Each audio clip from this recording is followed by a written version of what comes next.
Hey, welcome to Wait a Minute. My videos, my thoughts, and I'm sharing them with you. There's one of those crazy guys jogging. Man, I don't run unless somebody is chasing me. And then I'd probably die. The way that you beat those things, you don't have to run the fastest, you just have to run faster than the person behind you, just saying. Anyways, hey, a funny thing just happened to me. I was telling somebody something and it meant more to me than it should have. Not should have, but I was talking about my dad has always said this old saying, and throughout my life at different things he'd say it to. It'd be really annoying and sometimes really oh, you just crushed my dream. Oh. Because no matter what my dream was, no matter what I talked about, no matter what I planned, no matter what I was looking forward to, he would say, well, don't count your chickens before the eggs hatch. And then if the thing didn't happen, I'd blame my dad because he said that. There's a lot of issues. I have issues. But I have used that in my life a lot of times, and I needed to. Okay. Well, today I'm gonna get some work done on my car, and I went to the body shop, and I got the estimate and everything, and it's a good price. I mean, everything's cool. And then I find out, when I find out the price and everything, I'm going, okay. And then I said, well, there's a stimulus thing coming, supposedly. Until I get it, I won't believe it. I mean, I'm just cautiously looking forward to it. I'm not getting my hopes up. But, so I said, well, you know what? Because I looked at the estimate and I want to do it. And I said, well, I want to do it, but you know what? My dad always said, don't count your chickens before the eggs hatch, but I'm counting my chickens, just so you know. So when I thought about that, I was thinking, and none of this is condescending or counteracting what my dad said, nothing like that. Because it has been true in my life many, many, many, many times that I should have listened, But we live our lives doing, with short-term goals, long-term goals, whatever they are. We make goals, we make plans, and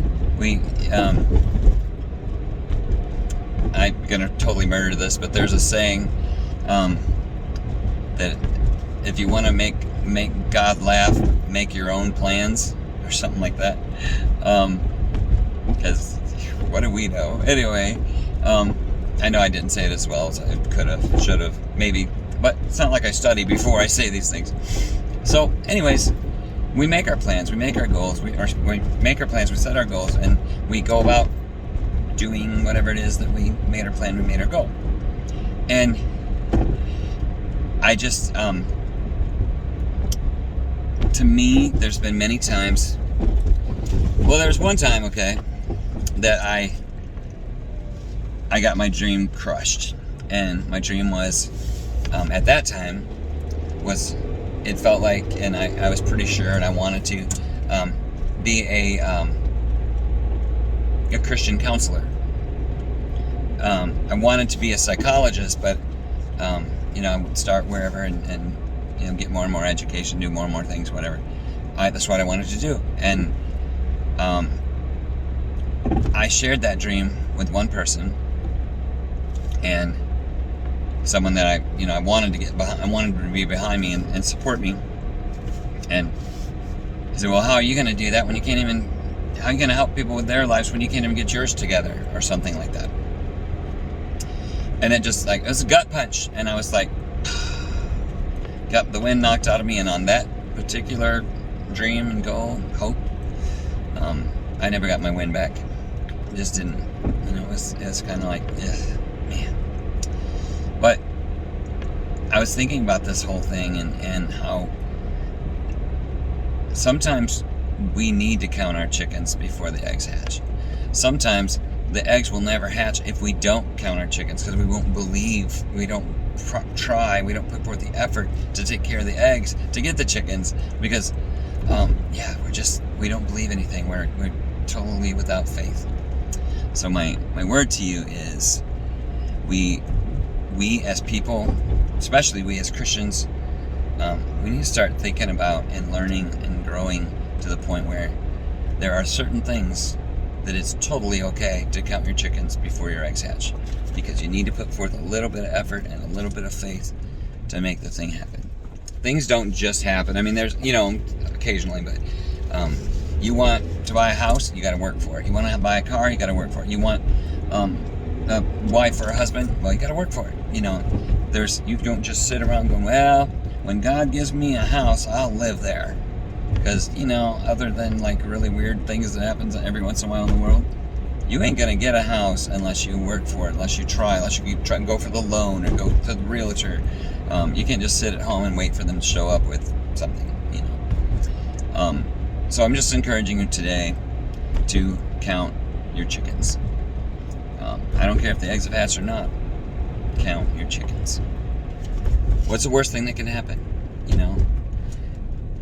So anyways, that was my thought, and I just wanted to talk to you a little bit about it. And there's just things that have been on my mind, and there was something else I had on my mind, but you know what? My memory doesn't work for crap. I already forgot what it was. I thought of it while I was doing this video. I thought of it, but if I remember, you'll get another one that's really cool that maybe goes with this a little bit.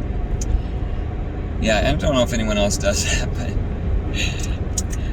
something to do with PTSD. Ever since I've had this thing in my brain, everything else is starting to get better, but my memory goes like in the middle of a sentence, and I have no idea where I was going with that. Yeah, I have a whole stack of videos that I've started, and I get like 1 or 2 minutes into it, and I'm like, and I have no idea what I was going to say. So then I turned off the video. I don't edit videos. You guys get it just how they're made, but those were pitiful, and I had no idea where to go. I mean, there was nothing. Total block. Like, I didn't know what I was. The first part of the sentence didn't make any sense, and the last part of the sentence, I didn't know where I was going, so I got stuck in the middle of a sentence with no idea what I was going to say. So that happens. Anyway, this particular one, I really believe, and I really think that you should believe that nothing comes by accident. You don't just sit around waiting for something good to fall in your lap. You gotta put forth some effort. You gotta have a life. You gotta be involved in your life. You can't just, life is, when we're conceived and our breath and our heartbeat and all that kind of stuff, life. But living requires action, requires you to get involved. And if you don't, then you can't very well sit by and say, well, such and such should have happened, but that never came about. Well, because did you ever get up? Did you ever step out? But here's the last part. Do not get in that place where someone else has rule over what you think. When there is, in your heart, you have something that you want. It's a dream, it's a goal, it's something you really hope for. Be careful who you share your dreams with.